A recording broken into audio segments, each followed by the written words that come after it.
Sport die Song. We are here speaking to Eli Frankham. It's been a couple of days since that epic night at York Hall. Time for the dust to settle, for you to have a little think about how that night went down. So, first of all, Eli, how are you? Yeah, I'm good, mate. I'm good. Listen, I'm devastated, obviously, what's happened. And a lot of people said to me, yeah, but obviously, because of the caliber of person I was in with Michael and all the rest of it, but I genuinely, hand on heart, believe in the whole build up to this fight and on the night and during the fight that I was going to win. So to me, it's still a loss. And a hard loss to take. Do you know what I mean? But when the dust settles a bit more, I think I'll be able to take a lot more positives from it. A cousin of mine said to me last night, if this shoe was on the other foot, what would you tell me? What would you be saying to me? So, and he was right, because I'll be giving good advice. But when it's yourself, Hmm. it's hard, because do you know what I mean? It's hard. But yeah, listen, man, I'm all right, I'm fine. I was fine on the night. That's fine Yeah, on the night. I've got a bit of an injury to my knee. Obviously, the way I went down was quite heavy. But other than that, mate, I'm in good spirits. I knew what I was getting myself in for, mate. Not one regret. I wouldn't change a thing, and I loved every minute of it. that's amazing. And you have every right to think you were in with a chance because for those first three rounds, I was impressed. I was thinking, all right, this kid can box. As you said, the levels you jumped, I mean, that was like what, half a dozen levels in one fight. Oh yeah, of Yet course, mate, you of were course. hanging Yeah, in more there. than that. Yeah. So tell us about those first three rounds. Like I said, it looked like you were boxing well. Didn't seem too bothered when he did clip you a few times, and Nah, mate. Do you know what? A few people said to me, "I hurt you a few times in the fight," and he never. The first time Michael hurt me was a right hand just before the uppercut that landed that dropped me. He hit me with a right hand, and I felt it. But before that, I know I took a couple of big shots, but I wasn't too phased. And to be honest with you, look, we had a game plan, and the game plan was try and stay long as possible, and keep it. Look, I've been known to over the time to have a low left hand, lead hand. That's just how I've always boxed from a kid. But we tried to harness it a little bit for this fight in particular. But I just thought if I kept using the jab and the jab only and staying too far away, Michael's not silly. He recognised that, and he was doing little things in there, little feints, and he was just testing me to see what I do. So I thought, let me have a variety and be adaptable, not just stick to the same sort of like thing all the night. Because all he do is just train me up to this feint. And I know he likes to slip right hand, and the jab's perfect for him to do that with. So I try to mix it up, and I didn't want to run away, because I thought if I run away, um, and try and nick rounds, sometimes judges don't like that. yeah. So I thought, do you know what? What better way to do it? And just throw with him. Do you know what I mean? If I can keep it legit, keep my hands in tight, try and stay protected, and let my hands go. Um, why not? Why not? Like, don't let him intimidate me. Just run. Like, I wanted to have a good game plan. I stuck to it majority of the time. Do you know what I mean? He probably drew me in a little bit more than I'd have liked, but at the same time, I know, I know what I've got inside me throughout the whole years. As a kid, I would never quit as a kid. Not many kids would do it, but even as a 10, 11-year-old, there's nothing. I used to get pushed to serious.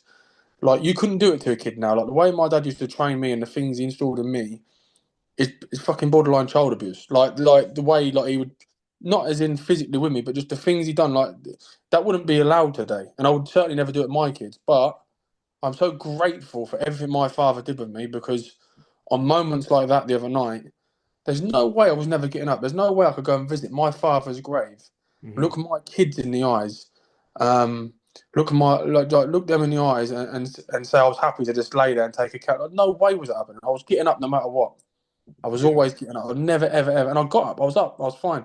absolutely. We'll come to that and say. I just want to know, like, between rounds, what was your corner telling you about how the rounds were going? Did they Yeah, think you nicked a the, couple of them?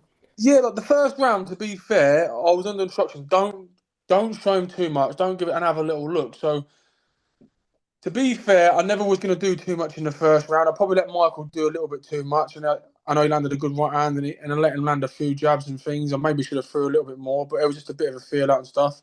And I purposely sort of didn't do too much. Maybe Michael looked like he was trying to, like, sort of land a big shot from the off. Like, it looked like he wanted to do a demolition job in the first round, to be fair. He started fast.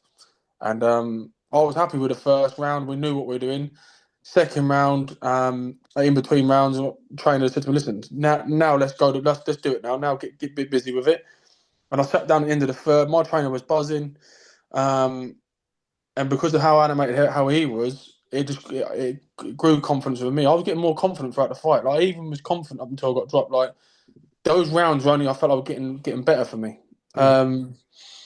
Only Michael knows how he felt, but I felt like the longer it went on, I looked a bit more fresh. I felt, I don't know, I felt fresh. I mean, I felt that I'd done the rounds, but I felt that I looked fresher than him. But we're two big guys in the day, and we're slugging it out. We're gonna burn energy. But yeah, my corner were happy. Like, in between rounds, we're happy. I had a little slight nick on the eye that got sorted out. That's the only reason why I sat down, because I was standing between rounds.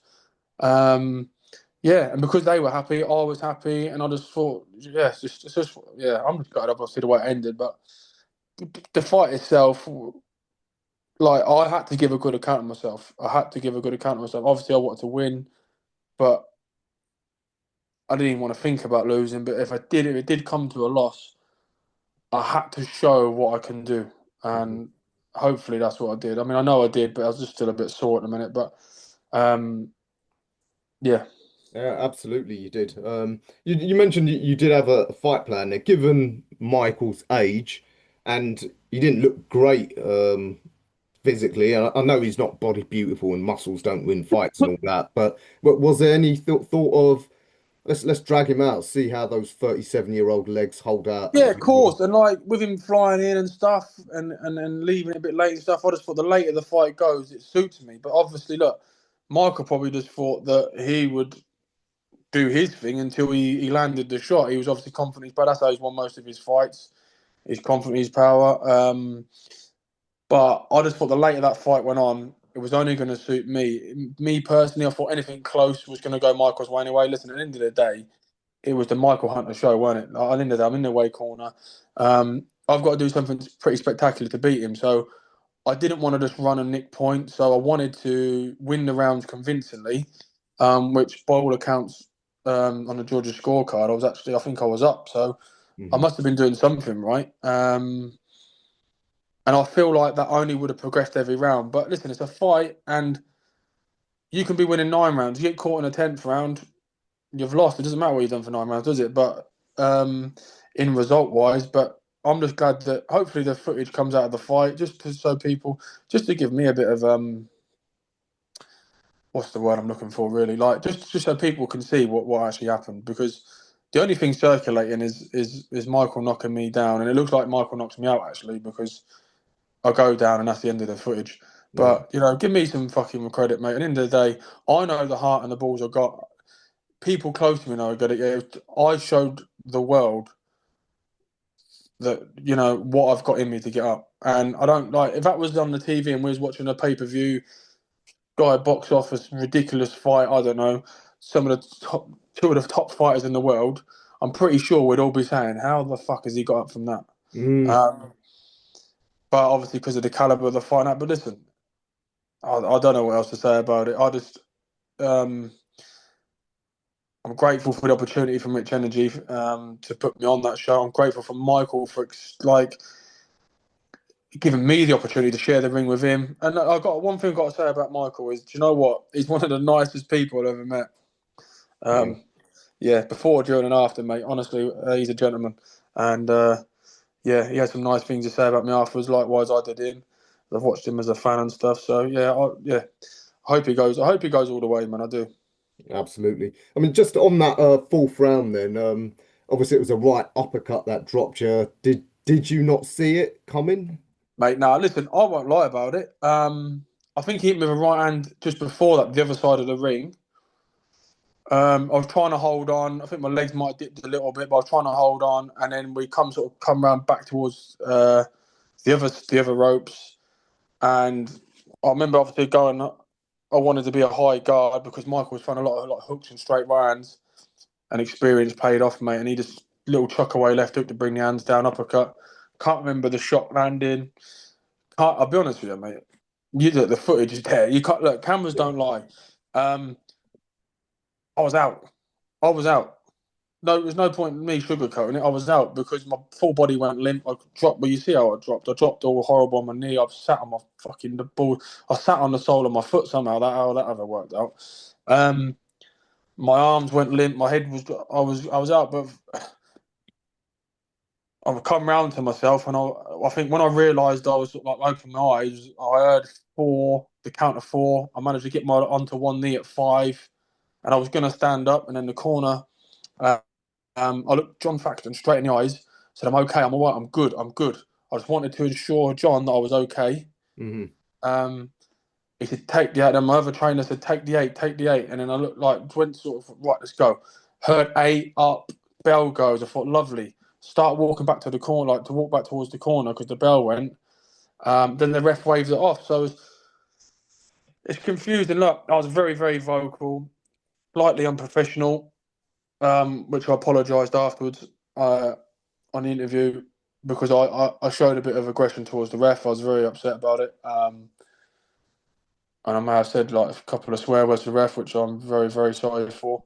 But in that moment, when you're it's a pride thing. I'm such a proud man and a fighting man, and I got a big heart, and that wasn't the way I wanted to go out. I genuinely, and I said this afterwards, and I was told, "Don't be stupid, Eli. What are you saying that for?" I said, "I genuinely would have rather got knocked out than got finished like that because if you look, it is what it is." But I don't know.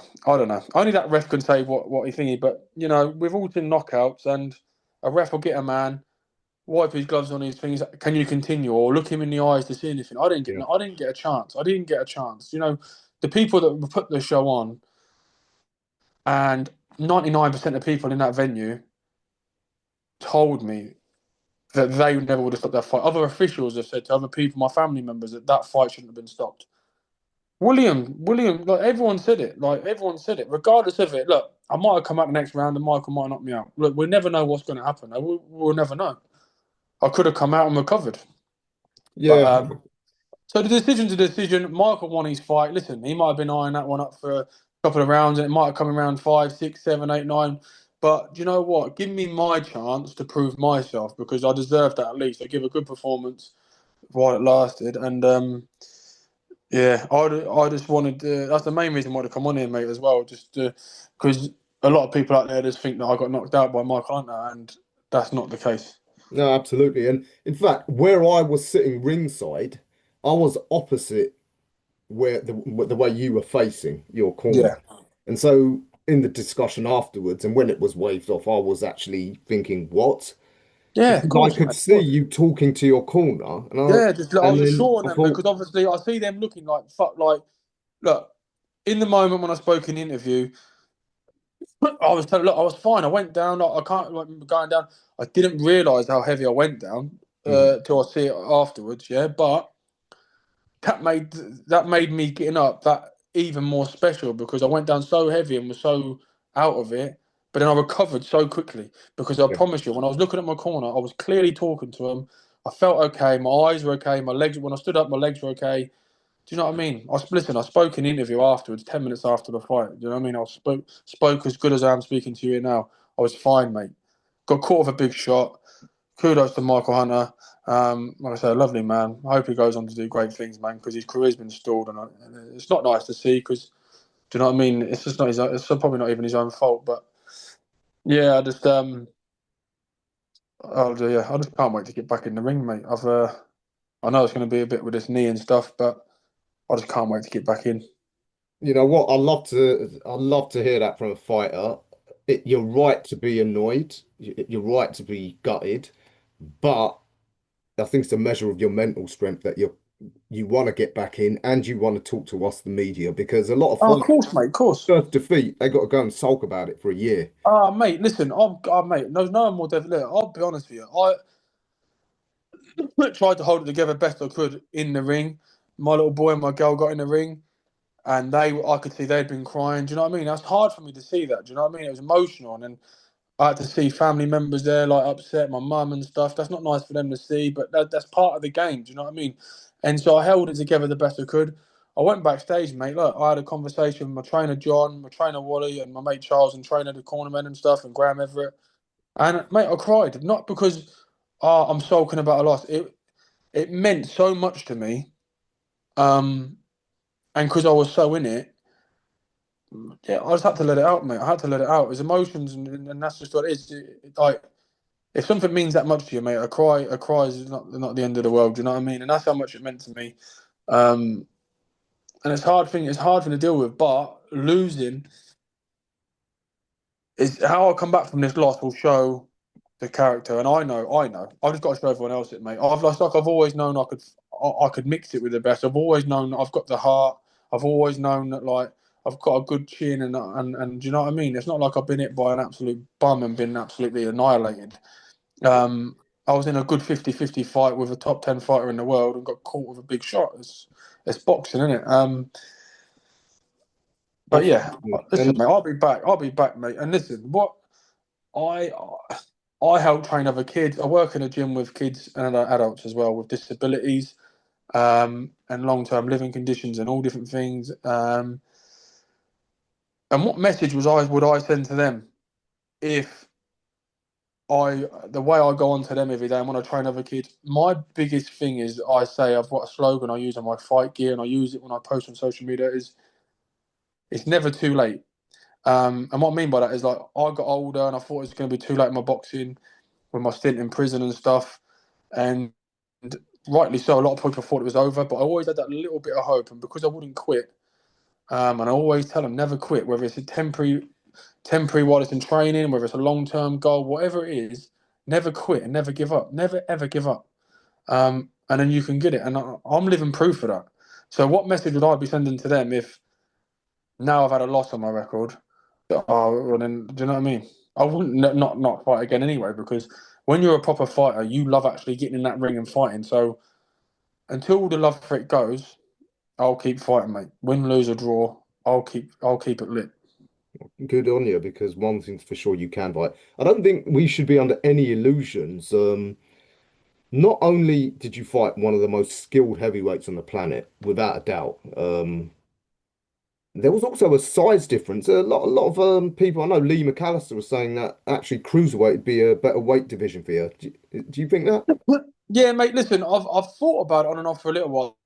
The trouble with it is, I do obviously I carry weight. What some people don't realise is in that space of time I had out of boxing, I actually ballooned up to 22 and a half stone. So I am 7 stone lighter than what I was at one point.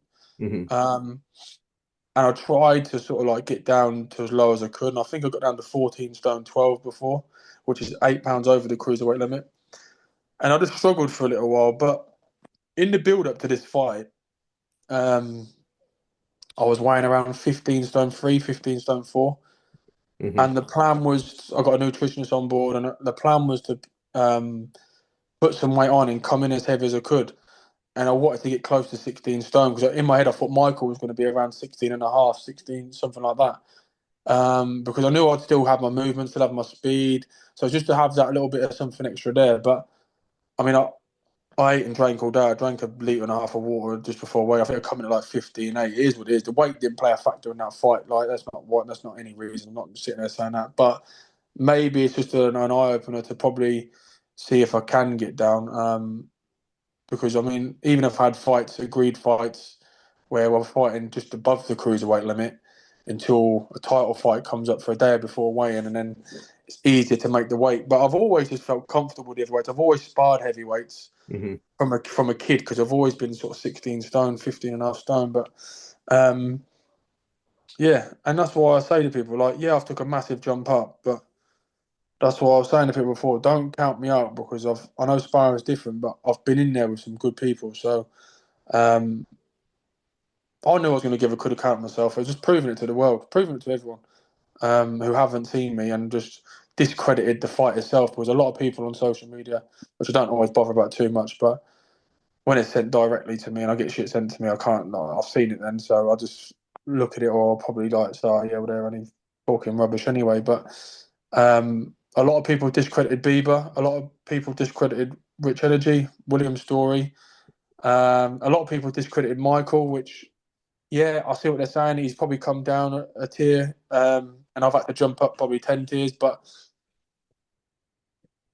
the fight got made, and everyone thought it wasn't going to happen, and everyone thought everyone was shit talk. But listen, the fight got made, so fair play to Michael for coming over for number one. Fair play to William Story for making it happen. And obviously, listen, it was a no-brainer for me, mate. I was never not going to fight. I wanted to fight. I asked for the fight. Do you know what I mean? And I didn't look. And this is no disrespect to William Story, by the way, at all. But I got peanuts for that fight. Peanuts for that fight. I can go and sell tickets local on a show and probably get better money out of a ticket deal. I did not fight Michael Hunter for the money. I did not fight him for the money. I boxed him before because I thought I could beat him, and when I beat him, I thought that'd be the one that would change me and my family's life. Fell short of the mark, mate, but I'm pretty sure that'll happen again next year. Some other chances, whoever it'll be with. You'll be back for sure. Like I said, there's no doubt you've got the ability. So pushing on with your career, what can we expect from you? I mean, we know that the standard route with the board is blocked off for you. You're going to try and get some international like opponents. Yeah, because like in COLEBROOK? February, mate. Yeah, in February as well. I can like look. I'm at the minute. I've penciled in a date with Will for February, the end of February. But I'm willing, like from February, because I'm currently still on probation. So where I've held a prison sentence, Hmm. I'm still on probation, so I'm still on a license. That all ends in a few months' time. So mate, if there's good 50-50 fights abroad, so also be it. I'll go in the away corner, mate. I'm not, but I showed that the other day. He boxed one of the best fighters in the world in the away corner. Yeah. Albeit, I had a great mate. Well, you were there, man. The atmosphere was ridiculous.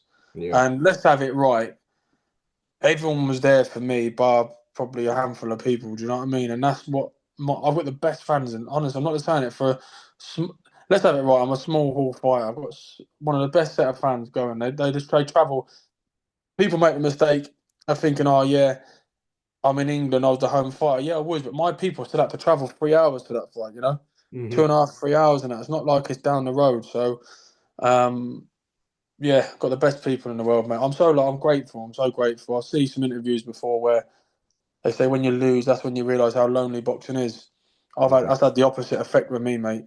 I'll be honest with you, I've never had so many phone calls and so many texts and from everyone I know, and then mind blowing from people I don't know. There's so many people I don't know that have contacted. My message requests are ridiculous, and people I don't even know or never heard of. And some people, like high up in boxing or just people in general from different countries, just congratulating me. And I think I gained a lot of respect before the fight for taking it. But I think now people realise there was no payday involved.